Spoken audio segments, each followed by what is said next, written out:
तो आज हम बात करेंगे all women's great desert safari expedition की, जो टाटा स्टील का एक बहुत ही यूनिक इनिशिएटिव है, जिसने विमेन को अनकन्वेंशनल हाइट्स से चैलेंज किया है। तो पहला क्वेश्चन मैं पूछूंगी बचेंद्री मैम आपसे, TSAAF के बारे में आप कुछ बताइए। TSAF यानी कि टाटा स्टील एडवेंचर फाउंडेशन, ये एक विजन था हमारा टाटा स्टील मैनेजमेंट का, और जिसके द्वारा एक ऐसा प्लेटफॉर्म उन्होंने क्रिएट किया जब मैंने एवरेस्ट क्लाइंब कर लिया था, उसके बाद जिसके थ्रू मैं I could reach the masses, the women, rural youth and उसके द्वारा, और एक एडवेंचर स्पोर्ट को एक एजुकेशनल एक क्लासरूम का जैसा इसको बनाने में आइडिया था।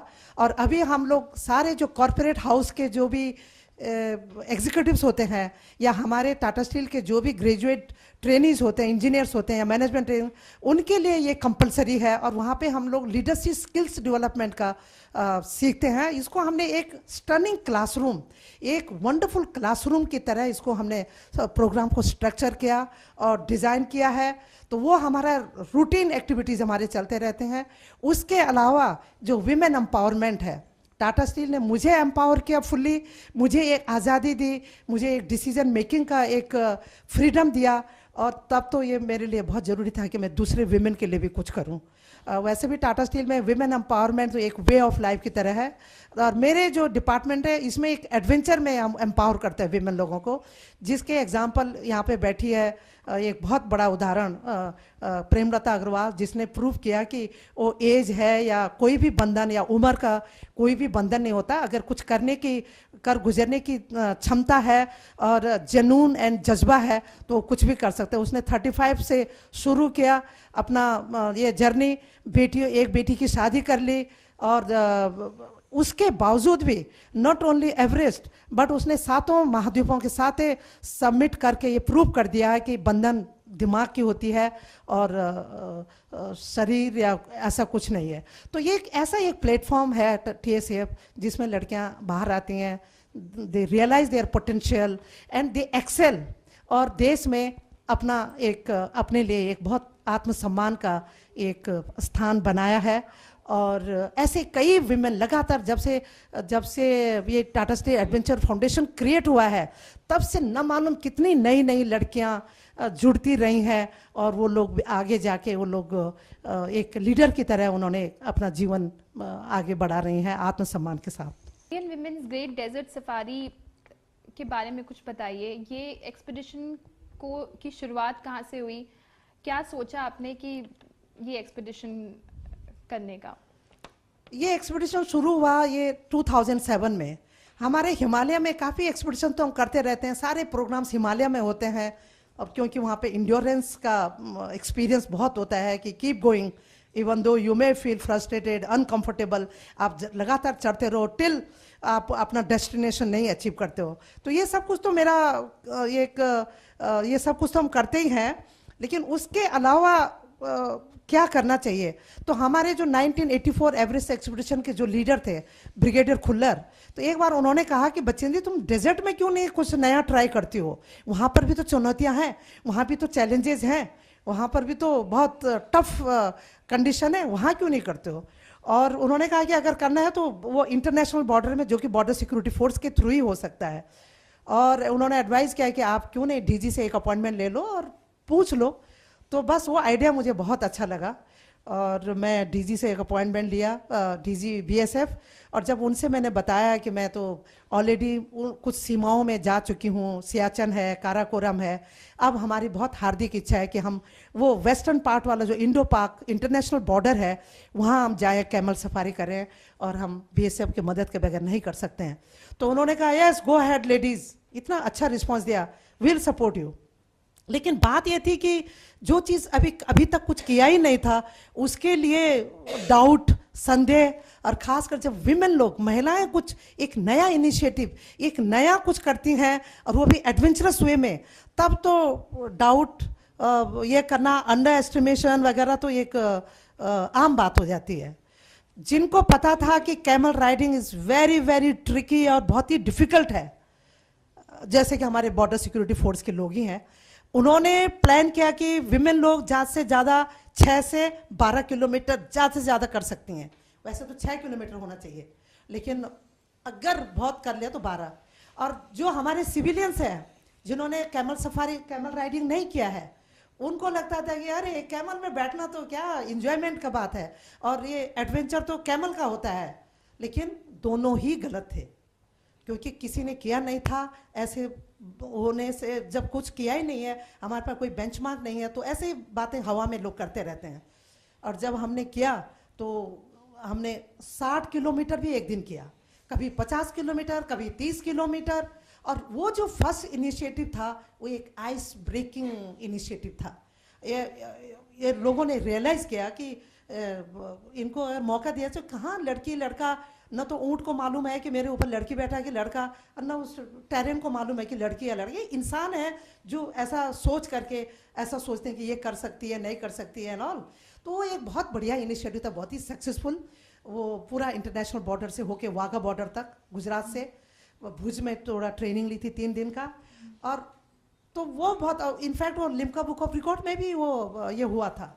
तो अभी क्योंकि ये बॉर्डर सिक्योरिटी फोर्स, उनका गोल्डन जुबली सेलिब्रेशन हो रहा है, तो ये प्रपोजल ये उनके तरफ से आया, क्योंकि हमारे पास एक्सपर्टीज थे, हमने किया था, हमारे पास एक्सपीरियंस था।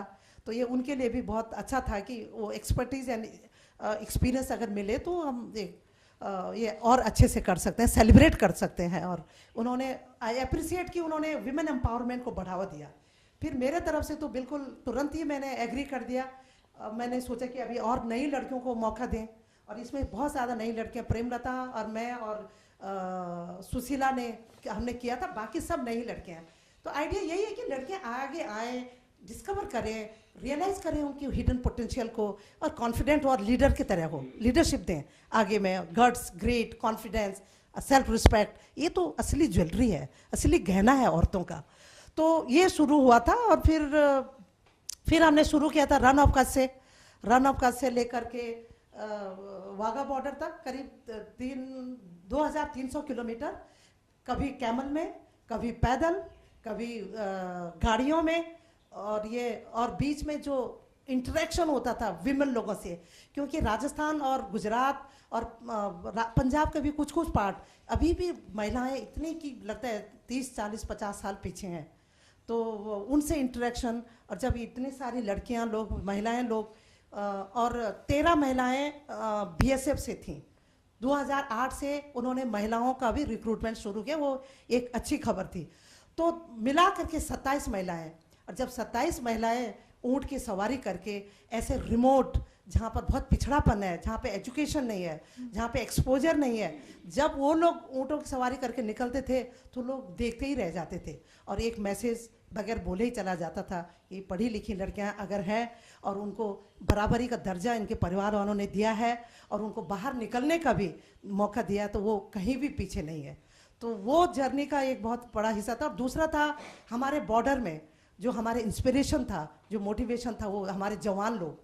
ये बीएसएफ के जो ड्यूटी है, ये इंटरनेशनल बॉर्डर बहुत ही टफ, बहुत ही एक्सट्रीम हार्श कंडीशन में वहाँ पे रहते हैं, जो कि सिविलियंस को पता ही नहीं है।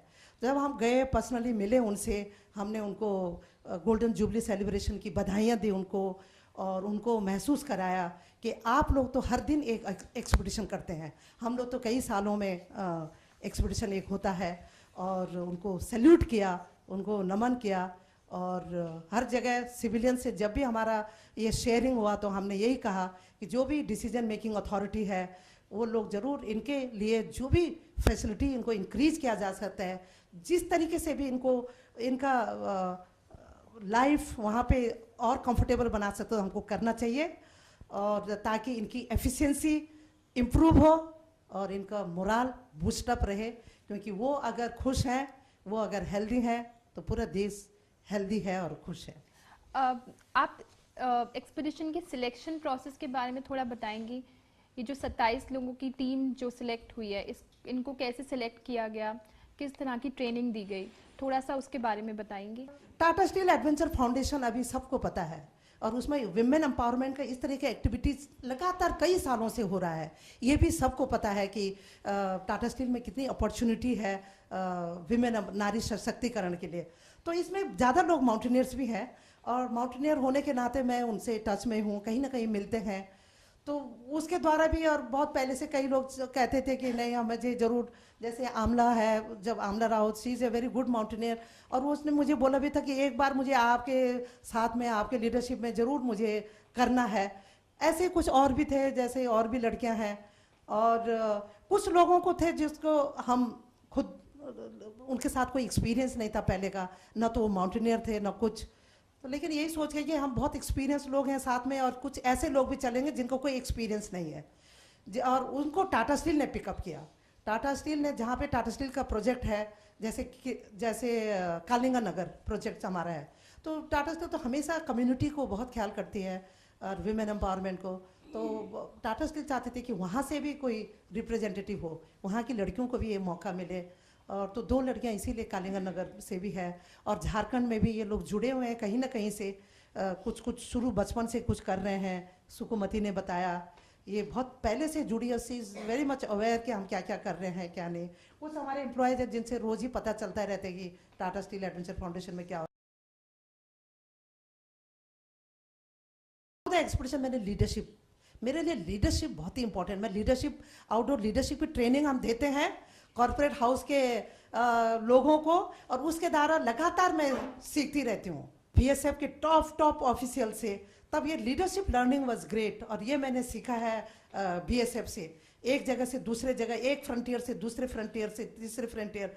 तो लीडरशिप क्या होती है, और मुझे भी कैसे लीडरशिप मुझे देनी है, कब कहाँ कैसे, ये मेरे लिए एक ट्रिमेंडस लर्निंग था।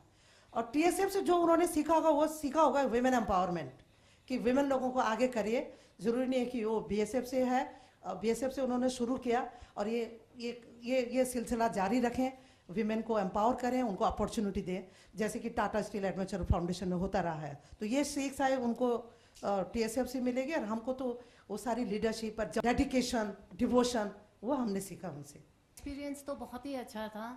मैंने 2007 में भी किया था, इसलिए मुझे कैमल के बारे में पता था, कैमल राइडिंग के बारे में पता था, और इतना डिटेल में मैंने इस बार बहुत डिटेल में जाना कि कैसे वो लोग सीमा को गार्ड करते हैं, घर से, परिवार से हज़ारों मील दूर अपने सारे सुख सुविधाओं को छोड़कर, और एक साथ कितने सारे दुश्मनों से फाइट करते हैं। वेदर का तो रहता ही है, और साथ ही अपना परिवार से दूर है, परिवार की छोटी मोटी कितनी सारे प्रॉब्लम्स रहते हैं उनको, और गाँवों में जाके लोगों से इंटरेक्शन करना, विशेष करके महिलाओं के साथ, जहाँ अभी भी पर्दा सिस्टम है, शिक्षा का अभाव है, और कहीं कहीं तो शिक्षा भी है उसके बाद भी पर्दा सिस्टम है, और कहीं पर लड़के और लड़की में अभी भी भेदभाव है, जिससे लड़कियां क्लास 5 तक पढ़ के वहीं रह जाती है और लड़कों को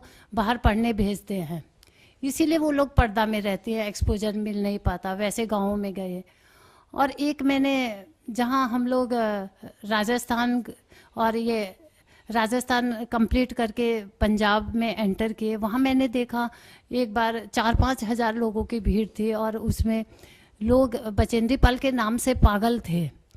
वो मेरे लिए बहुत ही रोमांचक था, क्योंकि वहाँ पर कुछ बच्चे बोल रहे थे हम अभी भी इनको किताबों में पढ़ते हैं, एंड उनके पेरेंट्स बोल रहे थे कि हमने पढ़ा है इनको, और उनका इनके प्रति जो प्यार सम्मान देखकर तो हम लोग एकदम मतलब रोमांचित हो गए थे। ये जो एक्सपीडिशन है ये जी। आपके लिए आपके प्रीवियस एक्सपीडिशन से क्यों डिफरेंट है? क्योंकि पहले भी आप माउंटेनियरिंग के एक्सपीडिशंस पे जा चुकी हैं, सो एक माउंटेनियरिंग का एक्सपीडिशन और एक डेजर्ट सफारी, आपके लिए क्या डिफरेंस था, क्या मेन डिफरेंस था दोनों एक्सपीडिशंस में? देखिए, दोनों में चैलेंजेस तो बराबर ही रहते हैं, और इसमें था एक कैमल राइडिंग, ये टोटल डिफरेंट था इसमें, क्योंकि इसमें हम कुछ भी नहीं कर सकते। कैमल में चढ़ते हैं तब भी बहुत ही डिफ़िकल्ट होता है, क्योंकि वो जब उठता है तो उस समय भी गिरने का डर रहता है, और जब बैठते हैं तो भी गिरने का डर रहता है, और जब सैंड ड्यून्स आते हैं अप हिल डाउन हिल, उसमें भी बहुत ज़्यादा रिस्की है। तो इसलिए ये भी एकदम अलग हटके था उनसे। आपकी की लर्निंग्स क्या थी इस इनिशिएटिव से? ये सब में मैंने ये महसूस किया, इसमें जो 27 हम लोग थे, पूरी महिलाएं, महिला सशक्तिकरण, मैंने देखा सब में इतना एंडोरेंस पावर था। क्योंकि कहीं कहीं पर कैमल बहुत कम हो जाते तो सबको बोलना पड़ता था कि चलो कुछ देर आप कैमल में मत बैठो, या किसी की तबीयत खराब है, किसी के रैशेस हो गए, तो हम सोचते थे कि लड़कियां अपने आप आके बताएगी कि नहीं हमारे प्रॉब्लम है, हम नहीं बैठेंगे। लेकिन कोई भी कुछ भी नहीं बताती थी, सब बोलती थी नहीं हम एकदम फिट है, हमें बैठना है। और इतनी धूप हो जाती थी, कभी कभी तो 12-1 बजे, उस समय भी किसी लड़कियों के चेहरे पे सिकन तक नहीं रहती थी, किसी को प्रॉब्लम है तो भी हमें पता ही नहीं चलता था। तो इससे मैंने यही देखा, यही मेरे लिए सबसे ज़्यादा लर्निंग रहा कि हम महिलाओं में एंडोरेंस पावर कूट कूट के भरा रहता है, अगर मौके मिले तो वो कुछ भी कर सकती है, कुछ भी। Thank you.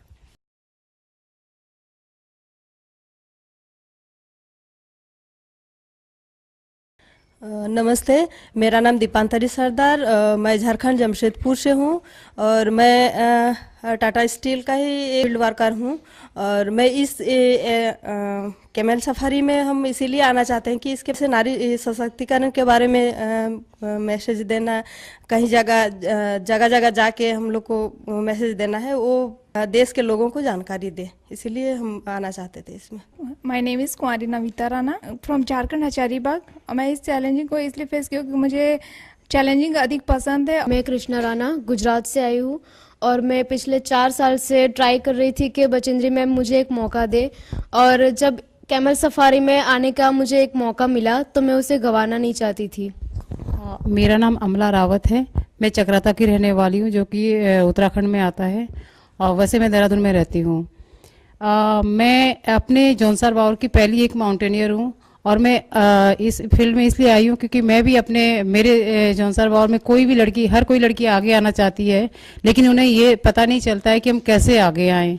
तो मुझे बचेंद्री मैम ने जब इसका एक मौका दिया, और मैं भी काफ़ी टाइम से सोच रही थी कि मैम मुझे एक मौका दें, तो मैं चाहती हूँ कि मैं वो सब उनके साथ जुड़ के करूँ और अपने क्षेत्र की लड़कियों को इस फील्ड में आगे लाऊं। मैं सुशीला कुमारी फ्रॉम झारखंड, और मैं एक छोटे से गांव से बिलोंग करती हूं, और इस क्षेत्र में आने के ये मकसद है कि फील्ड में महिला बहुत कम आती है, और इनको आने के लिए हम चाहते हैं जैसे हमको मौका मिला उनको भी आगे बढ़ावा मिले।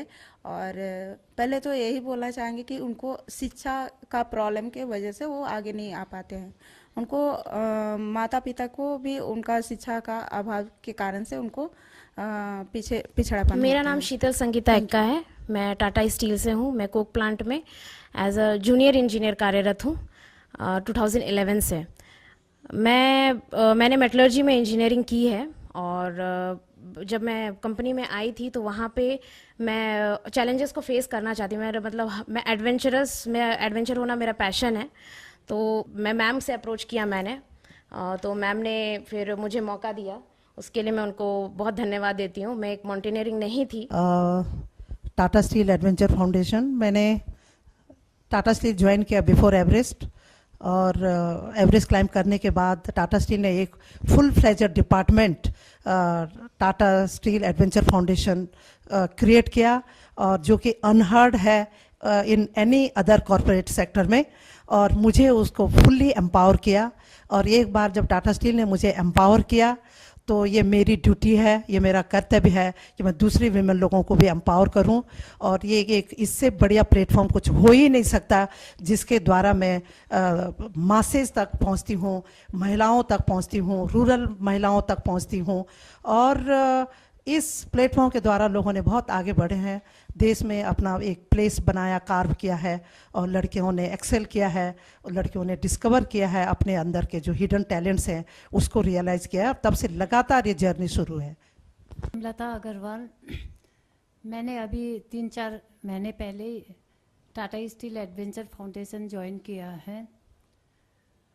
टाटा स्टील और बचेंद्री पाल का मैं तहे दिल से शुक्रगुजार हूँ इन्होंने एक सिंपल हाउसवाइफ को एवरेस्ट की चोटी तक पहुंचा दिया। और मैं इसमें पार्टिसिपेट करने का मेरा ये उद्देश्य था कि मेरे जितने भी अचीवमेंट है उससे लोग महिलाएं मोटिवेट हो और ज़्यादा से ज़्यादा महिलाएं, लड़कियां इस तरह के साहसिक कार्य में सामने आए। मेरा नाम है सुगमती महतो, गांव तुमू, जिला सरायकेला खरसवां, झारखंड। मैं जब मेरे को पता चला कि कहीं जाना है, मैम ने बताया जहाँ पे हम जाएंगे वहाँ से कुछ सीख के आए, जो पिछड़ापन है गांव में उसको हम दूर कर सके। मेरा नाम शोभारानी हंसदा है, मैं झारखंड टाटा स्टील एम्प्लॉय हूँ। जॉब से पहले मैं एथलेटिक्स प्लेयर थी, तो मेरा हमेशा ड्रीम रहा कि मैं एडवेंचर से जुड़ूँ, लेकिन किसी कारणवश नहीं जुड़ पाई। लेकिन आज जब मैं टाटा स्टील की एम्प्लॉय हूँ, तो इसके एम्प्लॉय हूँ, तो हम लोग को ट्रेनिंग के बाद 1 साल के बाद हम लोग को एक 15 दिन का उत्तरकाशी में आउटडोर लीडरशिप होता है, जो हर लेडी को मौका मिलता है, सबको भेजा जाता है। तो मैंने सबसे पहले आउटडोर लीडरशिप किया। इसके बाद मुझे लगा कि मैं और आगे एडवेंचर में कर सकती हूँ, और मुझे पहले से इंटरेस्टेड थी, तो मुझे मौका मतलब नहीं मिल पाया था। तो फिर जब मैंने आउटडोर लीडरशिप किया तो मुझे बहुत अच्छा लगा करके, लगता है कि मैं आगे और कर सकती हूँ। तो फिर मैंने मैम से मिला, तो फिर मैम ने मुझे फिर बेसिक कोर्स के लिए अप्लाई किया।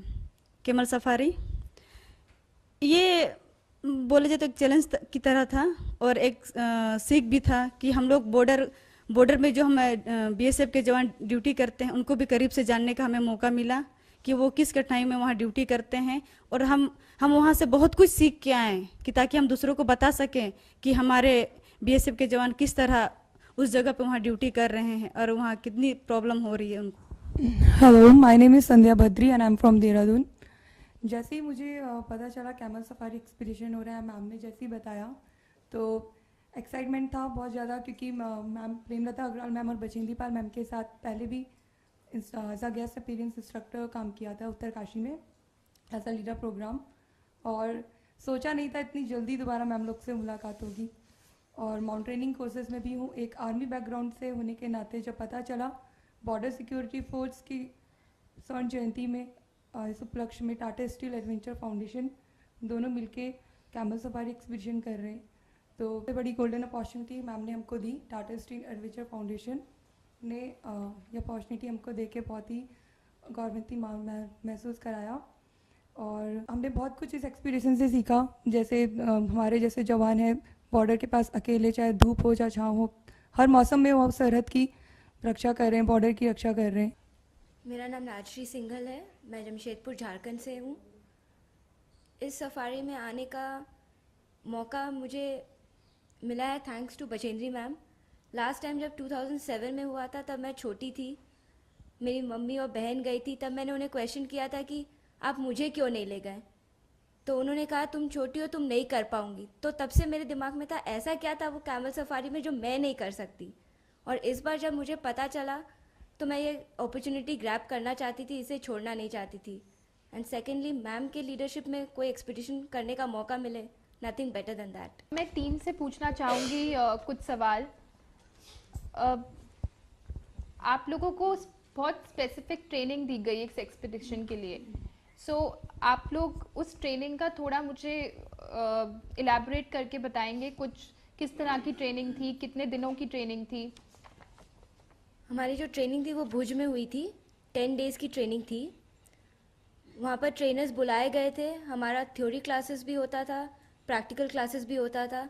एवरी माइन्यूट डिटेल्स की ऊँट के क्या क्या पार्ट्स है, बॉडी पार्ट्स क्या है, उनका नेचर कैसा होता है, वो कैसे उठते हैं, कैसे बैठते हैं, उनका वो सैडल जो लगाते हैं वो कैसे लगाते हैं, ईच पार्ट क्या है। और ऐसा ही नहीं कि लगा के बता दिया, हमें खुद लगाना भी सिखाया। ईच मेंबर ने खुद उसको जो हिंदी में काठी बोलते हैं वो सब हमने लगाया। फिर हमें उससे रूबरू कराने के लिए हमें उसकी रोप पकड़ा के एक राउंड घुमाया ताकि हम थोड़े फेमिलियर हो जाए। फिर उसमें बैठना, कैसे वो टर्न करता है, लेफ़्ट टर्न करने के लिए कौन सा रोप टानना है, राइट टर्न करने के लिए कौन सा करना है। तो each minute detail was taken care of. और कोई शेयर करना चाहेगा ट्रेनिंग के बारे में?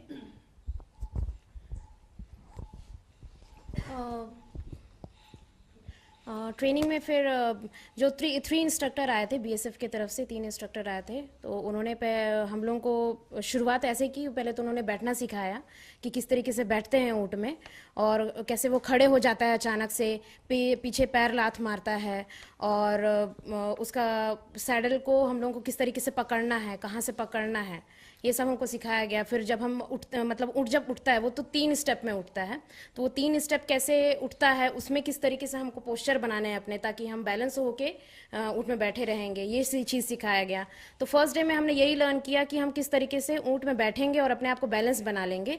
ग्रिप हमारा जो थाई का ग्रिप होता है ये स्ट्रांग होना चाहिए उसमें, ये सब हमको सिखाया गया, बैठना सिखाया गया पहले। दूसरे दिन से फिर उन्होंने पहले तो हमको वो सामने ले जाते थे कैमल को और हमको राइड करवाते थे। ग्राउंड था, एक प्ले ग्राउंड जैसा था, वहाँ पर हम वहाँ पे राइड करना सीखते थे सिंगल। उसके बाद फिर ऐसी प्रोसेस में धीरे धीरे पहले तो पैदल चलाया ऊँटों को, फिर धीरे धीरे उसकी स्पीड बढ़ाई गई, फिर ट्रेनिंग का ड्यूरेशन बढ़ाया गया।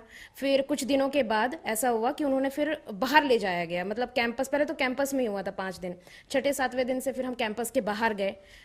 थोड़ा ज़्यादा देर का 2 घंटा 3 घंटा इस तरीके से हमने किया। उसके बाद इस तरीके से ट्रेनिंग खत्म हुई।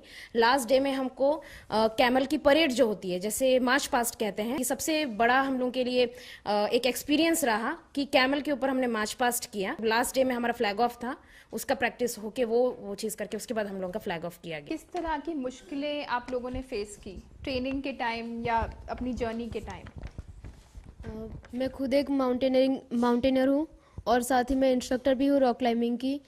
और जब अरुणिमा दीदी और बचेंद्री मैम ने मुझे मौका दिया था इसमें, तो ट्रेनिंग टाइम का दूसरा ही दिन था जब मैं कैमल पे बैठी और कैमल ने मुझे गिरा दिया था। और रॉक क्लाइंबिंग में हम गिरना तो बहुत सीखे थे, इसीलिए इतना डर नहीं था और ये मौका भी नहीं खोना चाहते थे। तो जिस कैमल ने मुझे गिराया था, मैंने उसी कैमल पे बैठने का मतलब सोच लिया था कि मैं इसी के ऊपर ट्रेनिंग लूँगी। और फिर मैंने स्टार्ट किया उसी से, जिसने गिराया था उसी पे बैठ के मैंने फिर से 16 चक्कर लगाए। और जब लास्ट चक्कर था फिर वो फिर से बिगड़ा। मैंने चैलेंज किया था उसको कि तू मुझे गिरा भी नहीं पाएगा अभी। तो मतलब 3 मिनट तक ऐसे ही डोलता रहा अपनी जगह पे, और मतलब इतनी शैतानी कर रहा था। सर मुझे बोल भी रहे थे कि कूद जाओ, मैंने कहा सर मैं नहीं कूदूंगी।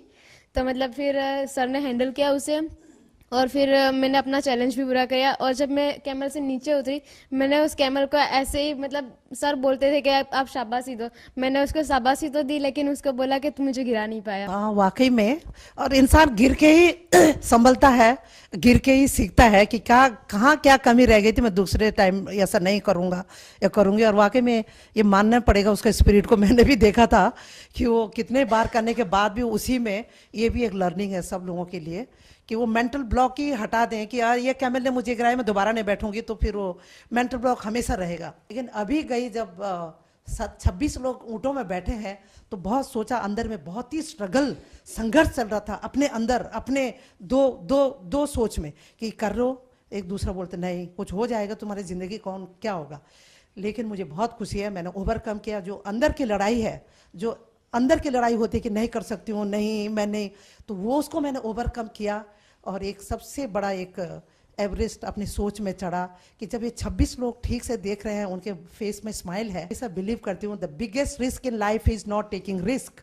अगर रिस्क से भागेंगे तो हर चीज़ छोटी छोटी रिस्क है, अगर रिस्क को आप एनकाउंटर करेंगे और सीधा फेस करेंगे तो कोई रिस्क नहीं है ज़िंदगी में। मतलब ऊँट में मतलब ऐसा होता था कि जब ट्रेनिंग के समय जो अच्छा है उसको पहले लाया जाता था। तो उस रोज क्या हुआ कि मतलब कुछ मतलब आगे हो गए और हम पीछे हो गए, और सबसे जो खराब ऊँट था, मतलब सबसे जो खराब था, मतलब इधर उधर भगता था, लास्ट में मेरे को वही मिला। लेकिन मेरे मन में डर था कि पता नहीं मेरा क्या होगा क्या नहीं।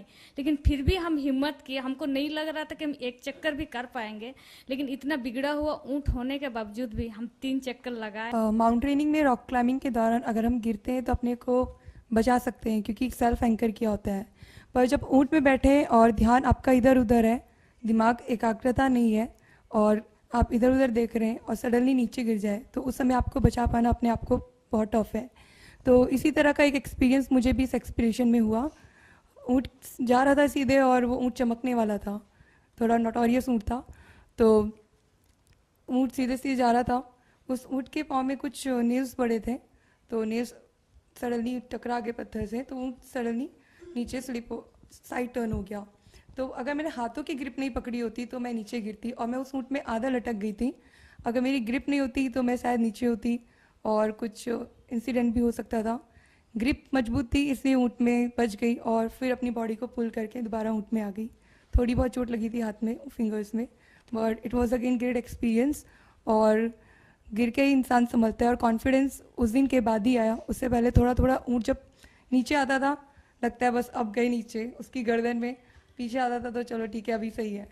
तो वो एक्सपीरियंस इस एक्सपीडिशन के दौरान हुआ। Thank you so much. 2 तरह के इंसिडेंट्स हुए। पहले मैं जिस एक दिन ऊँट में बैठी थी वो बहुत जल्दी उठ जाता था, तो जैसे ही मैं बैठने गई वो अचानक से पूरा उठ गया, मैं पीछे चले गई। तो तब जाना कि you have to be really very cautious कि आप तुरंत बैठो और उसको संभल जाओ। और एक और दिन हुआ था जिस दिन हमने अप्रॉक्सीमेटली 60 किलोमीटर्स किया था, शाम तक हो गए थे। हम ये देखते कि हम कितना थके या हम इंसान, लेकिन वो एनिमल का भी एक एंड्योरेंस होता है, कितना थकता है नहीं थकता है। ऑलमोस्ट जब पहुंचने वाले थे रात हो गए थे, वो ऊँट भी थक गया था, हम भी समझ रहे थे, उसके चाल से समझ में आ रही थी कि हाँ अब इसे भी थकावट हो रही है। जैसे हम रुके, वो खड़े होने के भी स्टेट में नहीं था, वो ऑलमोस्ट बैठ के नीचे गिरने ही वाला था। मेरे हैंडलर ने मुझे पकड़ा और वो तुरंत मुझे नीचे उतारा, नहीं तो ऑलमोस्ट मैं उसके ऊपर मेरे ऊपर ऊँट वो गिर ही जाता। पूरा तुरंत लेट गया, वो ना बैठा ना कुछ किया, सीधा ऐसे लेट गया। थैंक्स टू माई हैंडलर कि वो मेरे को पकड़ के वो नीचे उतार दिया, नहीं तो मैं भी उसके साथ दबती। मेरे साथ एक घटना घटी थी 21 को। मतलब कि वो ऊँट काफ़ी, जैसे बीएसएफ भाषा में उसको मकरा बोला जाता है जो बदमाश रहता है, तो काफ़ी ज़्यादा बदमाश था और वो चलता ही नहीं था, केवल दौड़ता ही था।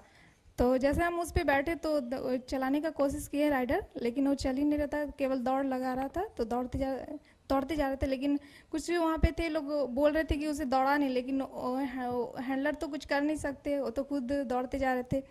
बट थोड़ी देर बाद और तेज हो गए, रुक ही नहीं रहा था, बहुत कोशिश किया रोकने के लिए। लास्ट में सबको बोलने लगा दौड़ जाओ तुम, चौंक जाओ, क्योंकि वो ना बैठ भी नहीं सक रहा था, वो केवल दौड़ ही जा रहा था। लास्ट में हमको चौंकना पड़ गया था। मेरा खुद का एक ये है कि घर से आते वक्त मेरा कुछ दिक्कत नहीं थे, तो जब यहाँ दिल्ली पहुँचे तो थोड़ा सा मेरा फुंसी जैसा निकला था पैर में। तो आपका भुज पहुँचते पहुँचते वो पैर का जो ये है जख्म था वो बहुत ज़्यादा बड़ा हो गया था। तो फिर वहाँ जाके मैं डॉक्टर को दिखाए, तो डॉक्टर ने उसको पकने के लिए एक पट्टी दिए थे, तो घाव पक के पूरा पैर भी मेरा पूरा फूला हुआ था। तो जैसे उसको ड्रेसिंग करवाने गए तो सर बोले कि 2 दिन रेस्ट लेने के लिए बोले। तो हम किसी को बोले, दीदी मेरे साथ गई थी शीतल, और अमला दी भी बीच बीच में जाती रही। तो फिर उसको बोले नहीं कि अगर बोलेंगे तो हमको चांस नहीं मिलेगा, और डॉक्टर ने मना कर दिया था कि आपको 2 या 1 दिन आपको रेस्ट लेना है, क्योंकि अगर मतलब ऊँट के ऊपर जैसे हम बैठते थे तो पैर ऐसे हिलते रहता था। तो दो या 1 दिन ट्राई किए तो उसमें पूरा स्क्रैच आ गया, ब्लीडिंग हो रहा था। तो फिर तीसरा दिन ऐसे में हम 1 दिन ये किए, लेकिन चौथा दिन फिर से हम ट्राई किए। तो मतलब ये जो ये था, हमको बहुत ये लगा कि ये जो घाव का जो निशान था वो कुछ भी नहीं लग रहा था, कि ये रहते हुए भी हम कर सकते हैं, करेंगे, दर्द का महसूस नहीं हो रहा। एक्सपीडिशन के दौरान आपने क्या क्या एक्टिविटीज़ की? कुछ ऐसी एक्टिविटीज़ जो बीएसएफ ने प्लान की हो आपके लिए, या आपने अपनी जर्नी के थ्रू कुछ स्पेसिफिक एक्टिविटीज़ की हों विलेजेस में, तो वो एक्टिविटीज़ आप डिटेल आउट कीजिए। और अगर आप मुझे उन जगहों का नाम बता सकें कि कहाँ कहाँ पे वो एक्टिविटीज़ की थी तो बहुत अच्छा होगा। हम लोग का 1 मंथ का ये था, शेड्यूल हुआ गया था। ट्रेनिंग नहीं उसमें इंक्लूड नहीं होता है। 30 दिन का हमारा ये पूरा का पूरा भुज से अटारी वाघा बॉर्डर तक का एक्सपीडिशन था। तो इसमें 3 स्टेट कवर किए, गुजरात, राजस्थान, पंजाब। सुबह हम लोग ब्रेकफास्ट कर दिया जाता था, सामान हमारा लोड हो जाता था, फिर हम ऊँट में हम सवार हो जाते थे। हमारा फ्लैग ऑफ होता था, हर दिन फ्लैग ऑफ हुआ है। जो भी पोस्ट में हम रुके थे तो हर दिन हमारा फ्लैग ऑफ होता था। फ्लैग ऑफ होने के बाद जितना सफारी करना है, मतलब एक्सपीडिशन, कैमल एक्सपीडिशन होता था, उसके बाद एक लंच पॉइंट होता था। लंच पॉइंट में फिर फर्स्ट हाफ में। तो इसके बीच में विलेजेस में इंटरेक्शन होता था, महिलाओं के साथ इंटरेक्शन होता था। वो हमको स्वागत बहुत अच्छे से हुआ, उन्होंने बहुत हमको इज्जत दिया, सम्मान दिया, अच्छे से हमारा वेलकम होता था हर जगह। एक भी जगह ऐसा नहीं है जहाँ पर इस तरीके का नहीं हुआ होगा। पूरा माला, आरती, ये सब वहाँ पर, फिर नाचना, गाना, सब कुछ होता था। और महिलाएं आती थी, महिलाएं आते थे, छोटे छोटे बच्चे आते थे, बच्चों में भी छोटी छोटी लड़कियां भी आती थी जो कि सुनना चाहती थी मैम को, बचेंद्री मैम को, क्योंकि उन्होंने बचपन से पढ़ा था। और हर जगह मतलब पूरी की पूरी भीड़ इकट्ठा हो जाती थी कि बचेंद्री मैम आ रही हैं, उनको देखने के लिए, उनसे बात करने के लिए। हर जगह ऐसे हमने इंटरेक्शन किए हैं। ये गुजरात से, गुजरात, राजस्थान, पंजाब, तीनों जगह में बीच बीच में होता था। और बॉर्डर, हम लोग बॉर्डर के इलाके से भी हम लोग गुजरते हुए कि तो BOP पोस्ट जो होते हैं वहाँ पर उनको भी मिलते हुए मैम हर जगह रुक रुक के उनसे इंटरेक्ट करती थी। हर जगह आपको कैसा है, कितना है, उनसे पूछती थी क्या क्या परेशानियां हैं और किस तरीके से आप इतने भी एकाकीपन जो कहा जाता है, आइसोलेशन में आप किस तरीके से गार्ड करते हैं, ये सब मैम उनसे पूछती थी, इंटरेक्ट भी करती थी उनके बारे में। हर जगह जो भी बॉर्डर का OP ऑपरेटिंग पॉइंट होता था, ऑपरेटिंग पोस्ट उनको कहा जाता है, वहाँ से। तो इसी तरीके से होता था। फिर लंच के बाद सेकेंड हाफ में कभी अगर कभी ऊँट कहीं पर चल पाते हैं, कहीं पर नहीं चल पाते, तो इसी वजह से कहीं कहीं पर सेकेंड हाफ में हमको बस में ले जाया जाता था। फिर रात को नाइट हॉल्ट होता था और उसके बाद इसी तरीके से हमने पूरा कवर किया है और अटारी बॉर्डर, वाघा बॉर्डर तक। इसके अलावा बीच बीच में, क्योंकि ये गोल्डन जुबली सेलिब्रेशन था, तो BSF बहुत ही बिग वे में इसको सेलिब्रेट कर रहे थे। और बीकानेर सबसे लैंडमार्क था इस जर्नी का। बहुत अच्छे से प्रोग्राम किया, पूरे सिटी में कैमल में गए, उनके IG एंड DIG सब लोग कैमल में महिलाओं के साथ गए। वो वहाँ के सिटीजन्स लोगों से मिले, उन्होंने, जैसे शीतल ने बताया, इतना प्यार सत्कार, जो वहाँ का कल्चर तो बहुत ही रिच है, पूरा देश में फेमस है। तो वो सब कुछ भी, तो कुछ कुछ जगह ऐसा था जो कि बहुत ज़्यादा एक लैंडमार्क था, लोगों का प्यार, सम्मान और वो सब। इस ट्रिप की सबसे महत्वपूर्ण यादगार जो आप सबके लिए बहुत ही ज़्यादा इंटरेस्टिंग रही हो, ऐसी कोई चीज़, ऐसी कोई मेमोरी जो आपको अब तक याद है एज अ टीम? हाँ, वो ये है कि जब हम लोग बॉर्डर लाइन पे जब जाते हैं और हम अपने जवानों को देखते हैं कि वो किस तरीके से, कैसी कैसी परिस्थिति का सामना करके वो वहाँ पे खड़े हैं, तो हम तो खैर धूप में एक घंटे से ज़्यादा कभी भी नहीं खड़े रह सकते। उसके लिए भी हम इधर उधर मूवमेंट करेंगे, कहीं छाया ढूंढेंगे, कुछ करेंगे, लेकिन वो खड़े रहते हैं। तो ये हमारे लिए बहुत ही बड़ा यादगार पल है कि वो लोग कैसे इतनी बड़ी परेशानी का सामना कर सकते हैं, और जहाँ पर इतनी रेत में ऊपर से इतना धूप है और अगर हवा चल रही है तो बहुत ठंड भी है। एक वो यादगार पल था। और एक मेरे लिए वो यादगार पल है कि जब हम लोग गंगानगर से पंजाब के लिए एंट्री कर रहे थे, बीच में एक बकेला गांव आता है और उस बीच में एक स्कूल में प्रोग्राम था जो बच्चे काफ़ी मैम से मिलना चाहते थे। तो जब हम लोग दोबारा ऊँट पे सवार हुए और पंजाब के लिए एंट्री कर रहे थे, तो एक लेडी हमारी तरफ भागते हुए आई, एक बच्ची को लेके गोदी में भागते भागते आई। तो उसने इतनी ज़ोर से आवाज़ दी और मेरी तरफ इशारा किया कि मैं भी अपनी पोती को ऐसा ही बनाऊंगी।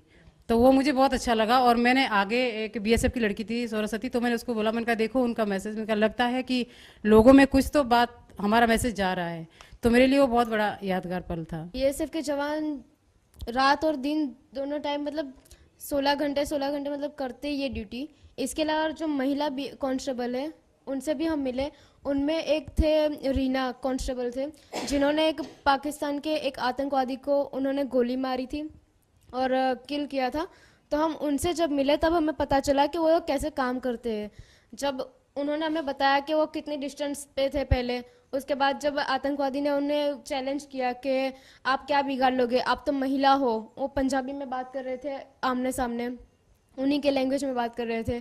तो फिर जो एक रीना थी और दूसरी भी एक थी आरती, दोनों कांस्टेबल साथ में थे, ड्यूटी कर रहे थे। और जब उन्हें चैलेंज दिया सामने आतंकवादी ने, तो उन्होंने मतलब काफ़ी डिस्टेंस में थे पहले, फिर धीरे धीरे उनका डिस्टेंस मतलब कम होता गया और जब लास्ट में थे 25 मीटर का डिस्टेंस था सिर्फ, और तब उन्होंने गोली चलाई अपने राइफल से, उस आतंकवादी को शूट किया। अपने बारे में जब वो बता रहे थे तब हमारे रोंगटे खड़े हो रहे थे कि दुश्मन इतने सामने हैं और वो उन्हें 4 गोली मारी और दुश्मन को ख़त्म किया।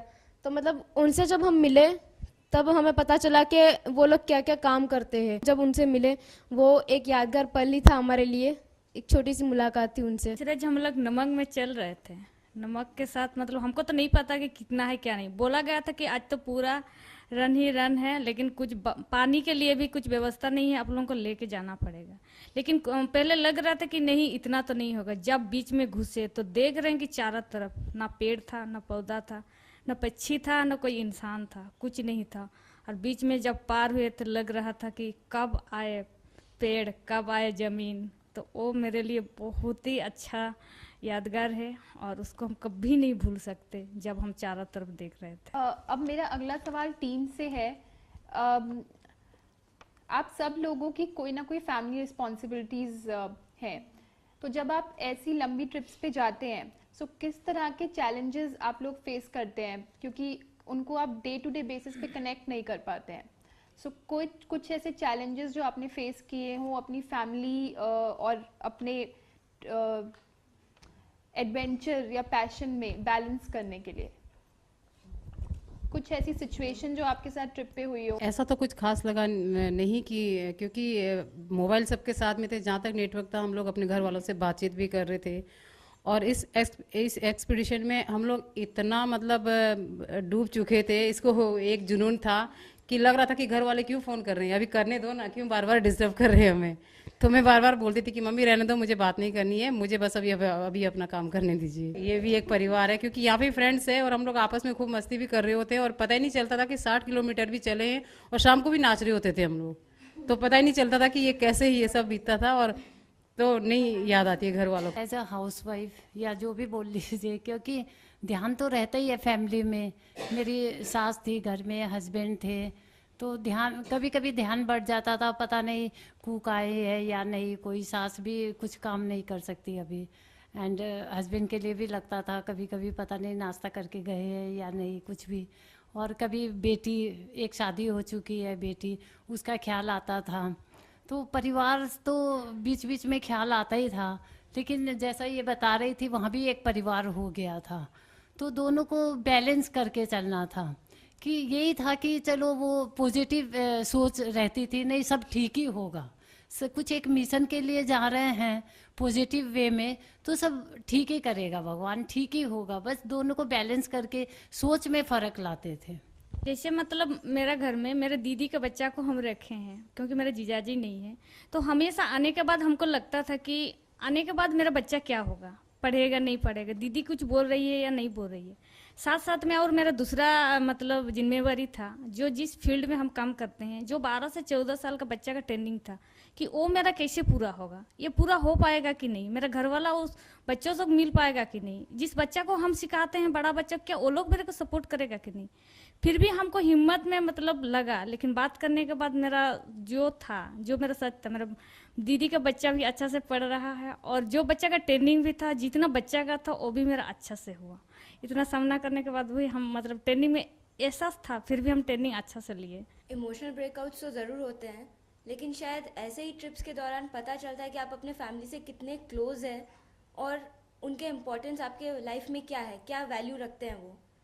एंड एक और चीज़ कि हम तो फिर भी हमें पता है कि हाँ हम 1 महीने बाद घर वापस जाएंगे, लेकिन वहाँ हमारे जो BSF के फ्रेंड्स थे वो तो 3-3, 4-4 महीना तक उन्हें घर जाने को मिलता नहीं था।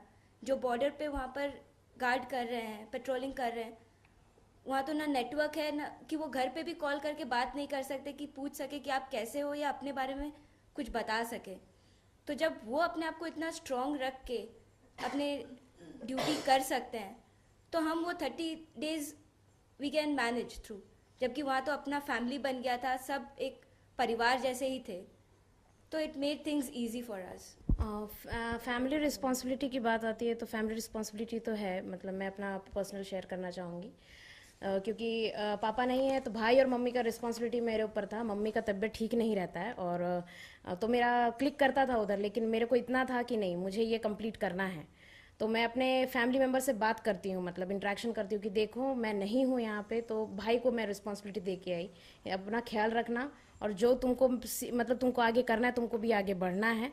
तो तुमको करना है, मैं तो कांटेक्ट में रहूँगी, मैं डायरेक्शन देती रहूँगी, कहाँ जहाँ पर प्रॉब्लम आएगा मुझे फ़ोन करना, लेकिन तुमको संभलना है, क्योंकि स्पून फीडिंग हर जगह नहीं की जा सकती है अपने वो छोटे भाइयों या जैसा भी है घर वालों के लिए, तो उनको भी बनना होगा।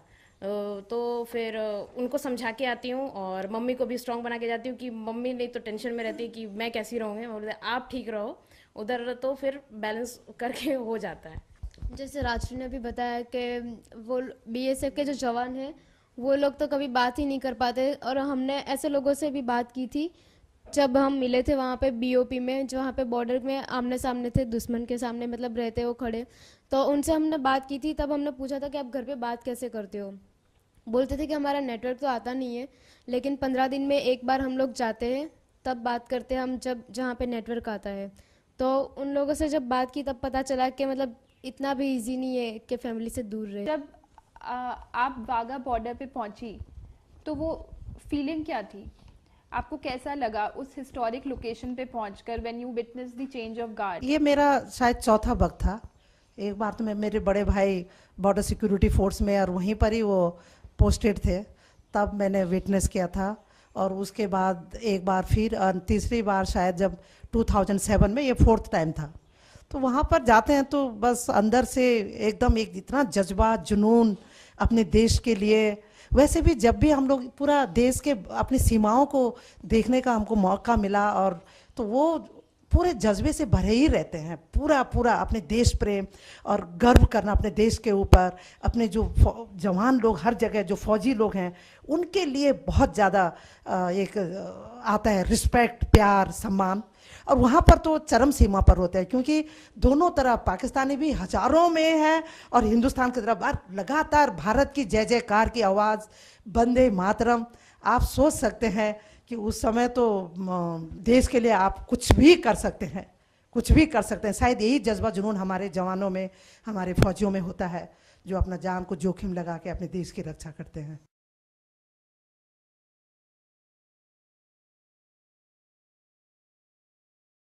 डेडिकेशन, डिवोशन जो कर रहे हैं हमारे जवान, उससे लगातार सीखने को मिलता है। एक अंडरस्टैंडिंग, एक रिस्पेक्ट पैदा होता है, और होना भी चाहिए, सारे सिविलियंस को समझना चाहिए। और उससे अलावा I think this was very, बहुत ही एक ग्रेट अपॉर्चुनिटी, एक लाइफ टाइम अपॉर्चुनिटी था to develop you know the intimate relationship with the landscape, अलग अलग तरह का landscape, it's people, and a journey of discovery about your own country, अपनी सीमाओं को देखना, अपने borders को देखना, and also a journey to discover yourself, ourselves. That is no lifetime experience for all of us. We are changed person. Leader की तरह वो लोग उभर के आए हैं, ऐसा मुझे लगता है। जरूर इनमें से लोगों ने अपने लिए एक आत्मसम्मान ये किया है, आगे अच्छा लीड करेंगे और दूसरों को भी मौका देंगे। कॉन्फिडेंस एंड करेज इनका गहना होगा। और वैसे भी इनके टैंड जो फेस है वो बता रहे हैं, वो तपा हुआ बदन बता रहा है कि अंदर से कितनी चमक और अंदर से कितना कॉन्फिडेंस इन्होंने जो झेल के आए हैं, संघर्ष करके आए हैं, व्हाटएवर, चाहे इंटरेक्शन हो, चाहे कैमल की हो, चाहे कहीं भी हो, चाहे नॉलेज की हो, तो ये लोग आज बेटर ह्यूमन बीइंग है और एक बेटर एक लीडर भी होंगे।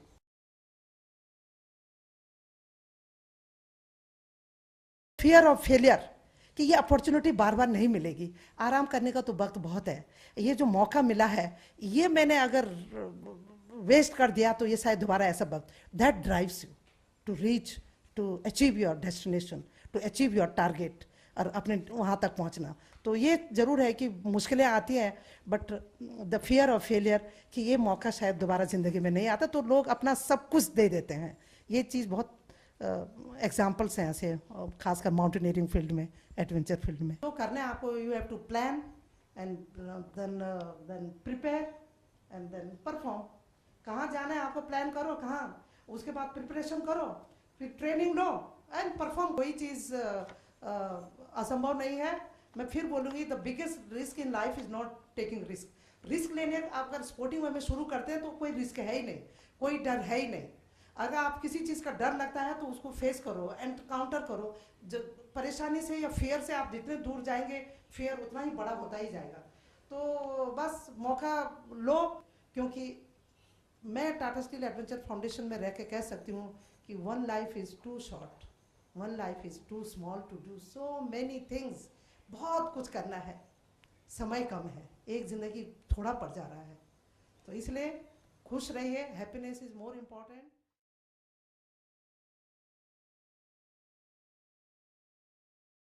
अगर मैं एक सिंगल मैसेज पूछूं जो आप स्प्रेड करना चाहते हैं इस इनिशिएटिव से, तो वो क्या होगा? विमेन एम्पावरमेंट होगा या अगर कोई और मैसेज है, एक single message? Women empowerment. What is the next big adventure for Bachendri Pal? उसके लिए तो थोड़ा अभी इंतज़ार करना पड़ेगा, पर डेफिनेटली हमारे पास इतना एक वंडरफुल प्लेटफॉर्म है टाटा स्टील एडवेंचर फाउंडेशन। बहुत कुछ किया हमने विमेन के लिए, besides the outdoor leadership programmes for the executives of corporate house. तो ये जर्नी जो है वो लगातार कंटिन्यू रहेगी और हम जरूर कुछ प्लान करेंगे बहुत जल्दी। If not adventure sports, then what would have been an alternate passion for you? ये तो मैंने सोचा ही नहीं, क्योंकि जब से मैं इसमें मैंने एडवेंचर में आए हूँ, मेरे पास ना तो कोई टाइम मिला वो सब सोचने का, ना कोई वक्त मिला, तो मैं तो टोटली इन्वॉल्व हूँ। बता नहीं सक रही हूँ कि मैं क्या होती अगर एडवेंचर में नहीं होती तो।